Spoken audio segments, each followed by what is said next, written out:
Oi, gente, espero que vocês estejam bem. Hoje é a nossa 10ª aula. O tema é absolutismo.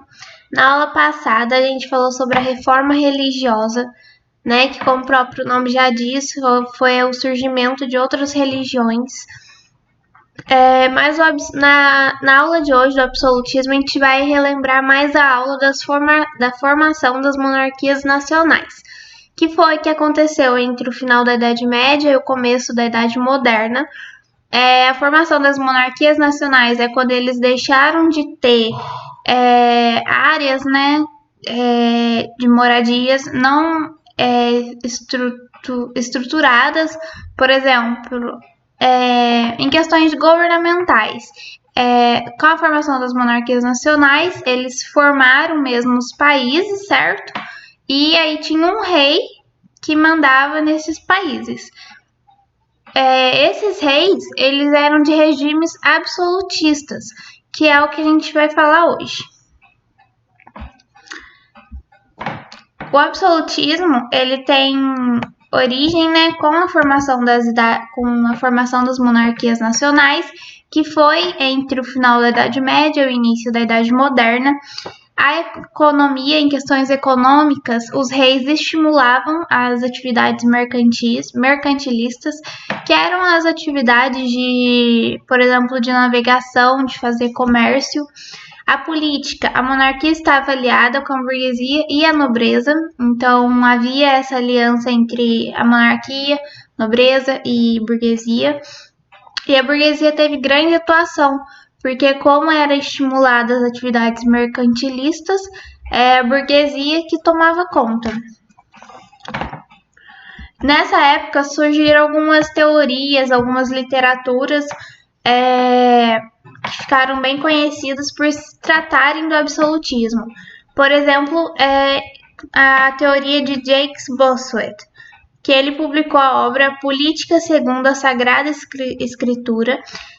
Como o próprio nome a gente já consegue ver que ele associava o absolutismo com o catolicismo. Ele dizia que quem se opunha ao rei também se opunha a Deus, porque como se o rei fosse um escolhido de Deus.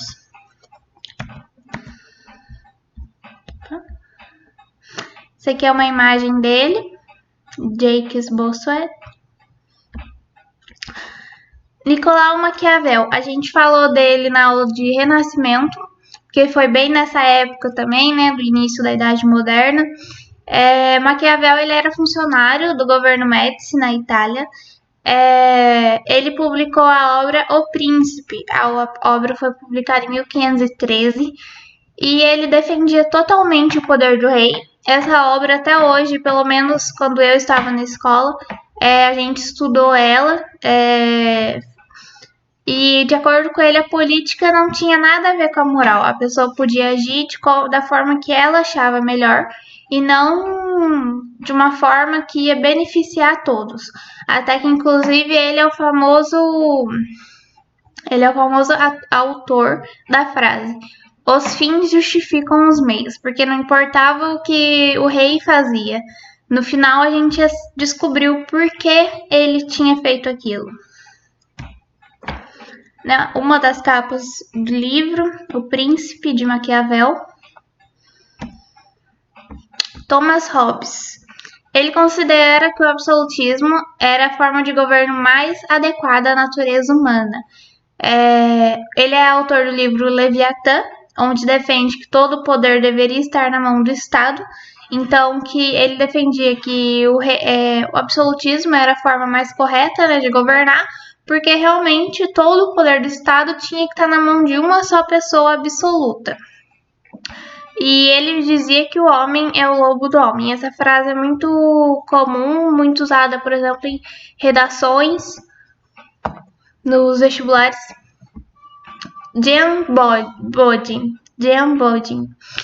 O poder é indivisível. Ele dizia que o poder é indivisível, pegando, né, a linha do que eu já falei dos outros, que todo o poder tem que estar na mão de uma só pessoa. Ele publicou A República e tomou de exemplo a estrutura familiar para explicar o poder do Estado. Ou seja, ele comparava o Estado, né, o governo, como uma estrutura familiar, que o pai era o chefe de família, então o rei era o chefe de Estado. O absolutismo na Inglaterra, ele teve início meio tardio, porque como a gente falou na aula da formação das monarquias nacionais, a Inglaterra estava passando por conflitos internos, então eles demoraram um pouco para formarem o Estado Nacional da Inglaterra. Teve início no fim do século XV, iniciou a partir da Guerra das Duas Rosas, que foi uma guerra também que eu já expliquei, entre as famílias York e Lancaster, para decidir se quem ia tomar o poder. No fim, quem venceu foi a família Tudor. Quem era o representante, né? Quem era o representante da família Tudor que assumiu foi Henrique VII. Mas quem teve realmente o holofote, assim, dessa época foi Henrique VIII. Ele executou a reforma anglicana. Isso eu falei na aula passada também, para vocês verem como as coisas estão se ligando uma com a outra. Foi ele que deu o passo principal para acontecer a reforma anglicana na Inglaterra. Com essa reforma anglicana, depois que houve a reforma anglicana, o poder real foi consolidado por Elizabeth I. Por causa da reforma anglicana, quem não era da religião anglicana começou a ser perseguido, morto, preso. E essas pessoas que eram perseguidas, mortas, para elas não serem perseguidas, mortas, presas, elas começaram a fugir para a América do Norte, né, para os Estados Unidos, basicamente, principalmente. Elas começaram a fugir para os Estados Unidos e começaram a ter uma nova vida lá. Essa aula a gente vai falar sobre, que é a América Inglesa. A gente vai falar dela daqui a algumas aulas. Teve então essa movimentação para a América do Norte por causa da perseguição com quem não era da religião anglicana. Com a morte de Elizabeth I, seu primo Jaime I estabelece a dinastia Stuart, ou seja, Elizabeth I morreu, ela era da dinastia Tudor, né, da família Tudor. Como ela não deixou nenhum descendente, filho, então quem assumiu foi seu primo, Jaime I, só que ele já era de outra dinastia, ele já era de outra família, ele era da família Stuart. Jaime I, ele continuou a perseguição aos não anglicanos.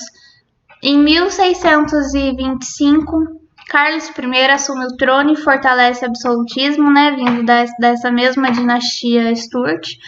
A postura do rei Carlos I incomoda o parlamento porque ele era um pouco mais rígido que os outros.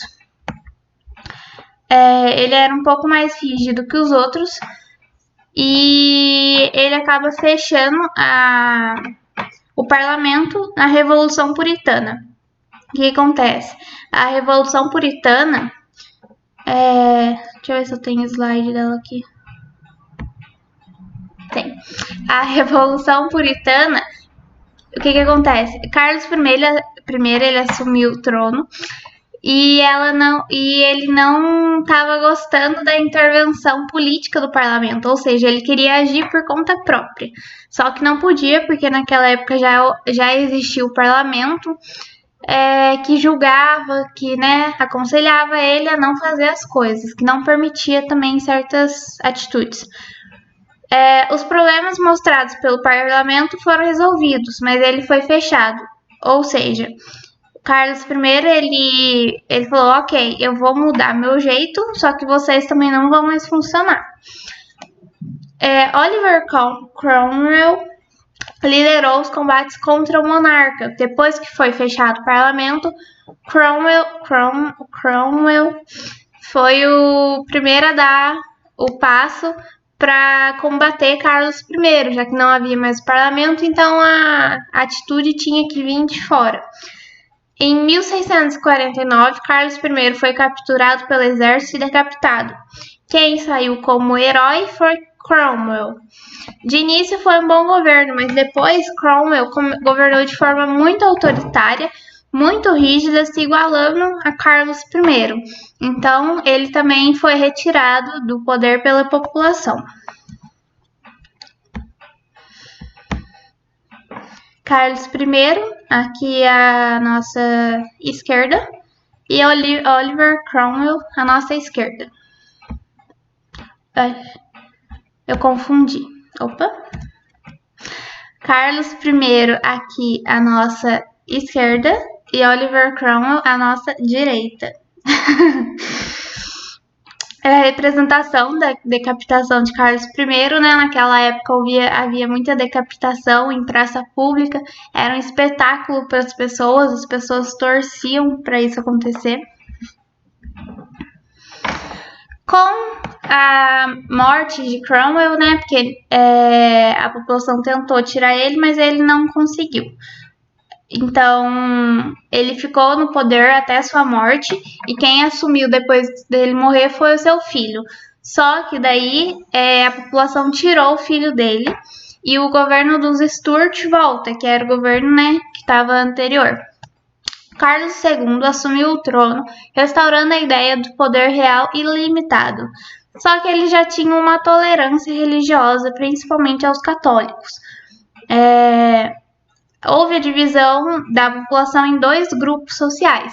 Os Whigs, que defendiam a ampliação do parlamento, ou seja, defendiam um governo menos fechado, menos rígido, com a atuação do parlamento, e os Tories, conservadores com a ideia do absolutismo. E esse segundo grupo era quem apoiava totalmente o absolutismo, não achava necessidade de ter a atuação de outras pessoas no governo. Carlos II. Na Revolução Gloriosa que aconteceu, Jaime II ele era a favor do catolicismo, né? Como eu acabei de dizer, ele tinha essa tolerância. E ele tomava medidas violentas para quem não apoiava que ele tivesse essa tolerância. Então, as pessoas que achavam errado que ele não tivesse essa tolerância, ele perseguia, né? Ele tomava essas medidas violentas.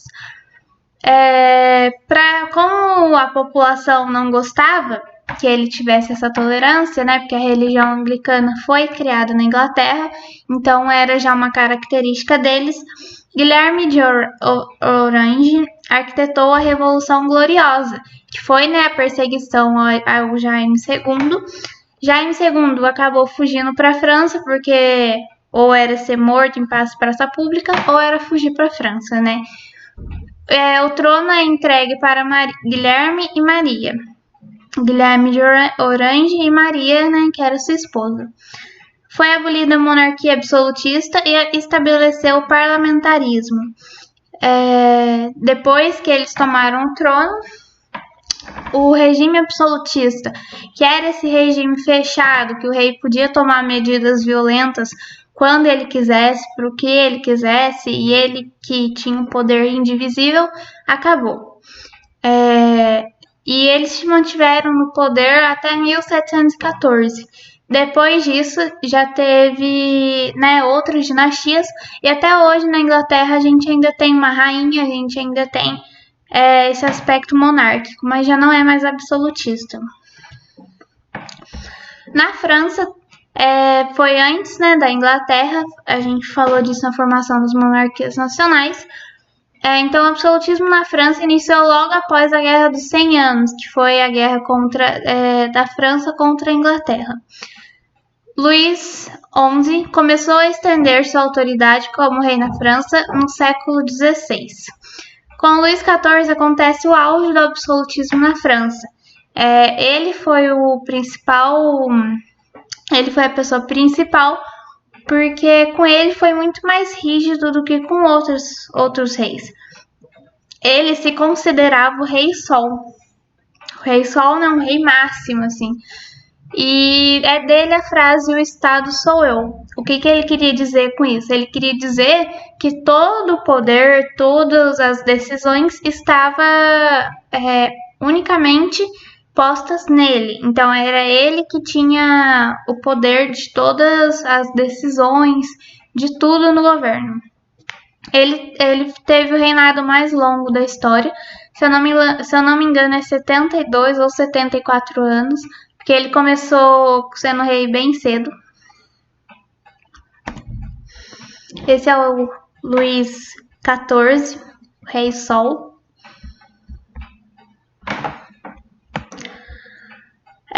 Por fim, a Revolução na França, né? A Revolução de 1789. A população estava insatisfeita depois desse reinado do Luís XIV. O governo absolutista demonstrou não ser competente, porque a população queria ter voz também. Um rei não conseguia lidar com todos os aspectos do governo. A maior parte da população estava na miséria, a economia estava já arrasada, porque o rei pensava... O rei não ia ligar para a população pobre, não ia ligar para esses aspectos da sociedade. E a burguesia estava revoltada, porque acabou que o rei, por exemplo, o rei Luís XIV, o rei Sol, ele foi o principal, né, rei dessa época, assim, absolutista, porque, como ele mesmo disse, o Estado sou eu. Então, quem tomava as decisões era ele, e eram decisões para favorecer ele. Então, burguesia, população, economia, estava tudo por água abaixo. Então aconteceu a Revolução de 1789, que também é conhecida como Revolução Francesa, mas a gente vai ter uma aula só dessa Revolução Francesa, a gente vai retomar esse assunto mais para frente. Né, isso daí é uma representação da Revolução de 1789, né, como se fosse a liberdade, né, essa pessoa aqui representando a liberdade, com a bandeira da França, seguindo, né, com as pessoas para a liberdade. Separei os exercícios para essa aula. Os exercícios estão na folhinha de teoria também.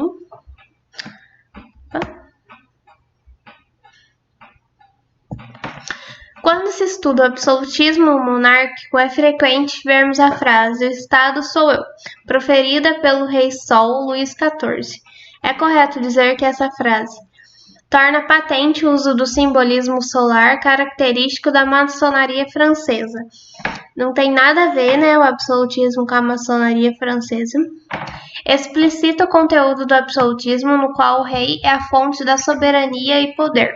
Sim, essa frase aqui pode resumir todo o regime absolutista, porque era quando tinha uma pessoa absoluta para todos os aspectos. Então, a 1 é a B. A Guerra das Duas Rosas acabou contribuindo para o fortalecimento da monarquia absolutista da Inglaterra. Isso aconteceu principalmente porque o parlamento foi restaurado e os poderes do rei permaneceram enfraquecidos. Não, né? Você está falando que se teve o fortalecimento da monarquia absolutista, então os poderes do rei não foram enfraquecidos, pelo contrário. Houve uma aliança fundamental entre as famílias aristocráticas dos York e dos Lancaster. Não houve essa aliança, né? Eles estavam brigando entre eles. O que aconteceu foi que teve outra família em ascensão. A dinastia dos Lancaster passou a controlar a corte inglesa. Não. A dinastia Tudor começou a ter apoio popular com a ocupação do trono por Henrique VII. Sim. Então, a resposta da 2 é a D. E, por fim, uma terceira questão. Entre as principais ações do monarca Henrique VIII, no período do absolutismo inglês, consta o fomento à industrialização das cidades britânicas? Não. A Revolução Industrial vai ser lá para frente. A conversão ao islamismo? Não, né? Se eles não aceitavam nem as religiões que eram ali que são aqui do Ocidente, eles não iam aceitar as religiões do Oriente.